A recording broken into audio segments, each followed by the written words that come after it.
1799 край град над Сен-Миклош в някогашната империя на Хабсбургите, един селянин, копайки в лозето си, внезапно открил нещо сензационно – 10 кг злато във формата на старинни съдове с изключителна изработка.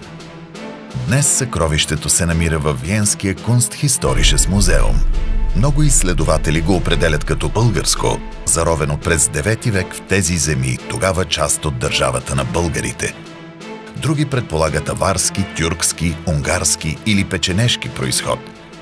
Но едно е сигурно – съкровището е сред най-големите и представителни ранно-средновековни находки в Югоизточна Европа.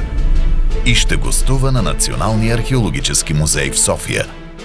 Заедно с него музеят ще покаже изложбата «Езическа България. Власт и общество», представяща културата на Дунавска България по времето, когато съкровището е било събирано между 7 и 9 век.